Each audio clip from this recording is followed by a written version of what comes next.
آئیے سنتے ہیں مفتی تقی عثمانی صاحب کو جو بتا رہے ہیں کہ حج کے 10 دنوں کی فضیلت کیا ہے۔ آئیے سنتے ہیں۔ ذو الحجہ کا مہینہ شروع ہونے والا ہے اور اللہ تبارک و تعالی نے اس مبارک مہینے کو کئی حیثیتوں سے دوسرے مہینوں پر ایک ممتاز حیثیت، ممتاز صفت عطا فرمائی۔ یوں تو سارے دن اور ساری راتیں اللہ تبارک و تعالی ہی کی بنائی ہوئی ہیں۔ ہر دن میں سورج نکلتا ہے، شام کو غروب ہوتا ہے، دن ہو جاتا ہے، دن رہتا ہے سارے صبح سے لے کر شام تک، پھر سورج غروب ہونے کے بعد سے رات شروع ہوتی ہے، فجر کے طلوع ہونے تک جاری رہتی ہے۔ دیکھنے میں سارے سال کے دن اور سارے سال کی راتیں ایک ہی جیسی ہیں اور سب اللہ تبارک و تعالی کی بنائی ہوئی ہے، لیکن اللہ تبارک و تعالی ان دنوں اور راتوں میں کچھ کو اس لیے انتخاب فرما لیتے ہیں کہ میرے بندے ان دنوں میں یا ان راتوں میں میری طرف خصوصی طور پر رجوع کریں۔ ہم لوگ اپنے دنیاوی مشاغل میں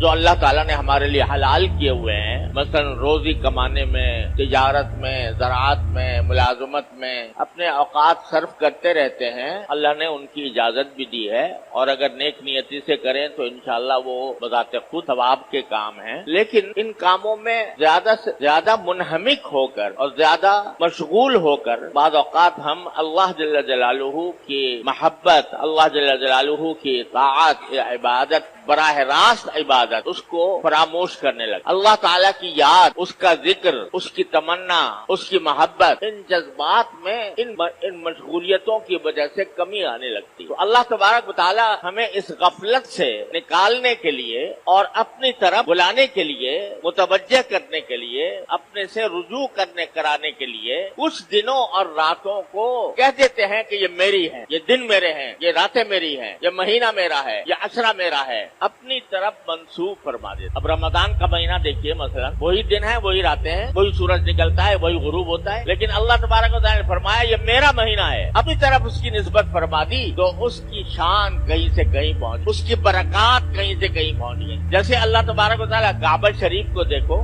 دیکھنے میں تو وہی پتھروں کی عمارت ہے اور عام گھروں کی طرح ہے، بلکہ عام گھروں میں پلاسٹر ہوتا ہے، اس پر پلاسٹر بھی نہیں ہے، عام گھروں میں روغن ہوتا ہے، اس پر روغن بھی نہیں ہے، لیکن اس گھر کو یہ کہہ دیا میرا گھر ہے، اپنی طرف اس کی نسبت قائم فرما دی تو اس کی شان، اس کا جلال، اس کا جمال،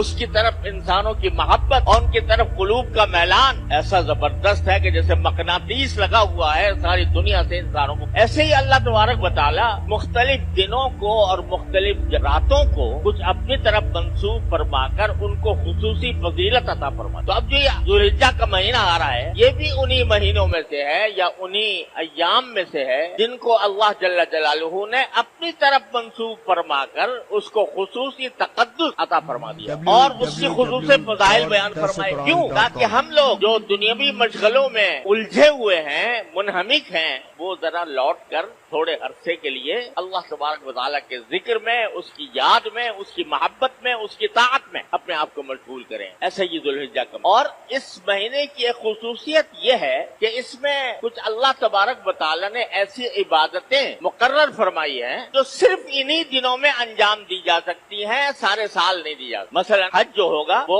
ذو الحجہ میں ہوگا، سارے سال نہیں ہوگا۔ عرفات کا میدان تو آج بھی موجود ہے، جبل رحمت بھی ہے، مینا بھی ہے، لیکن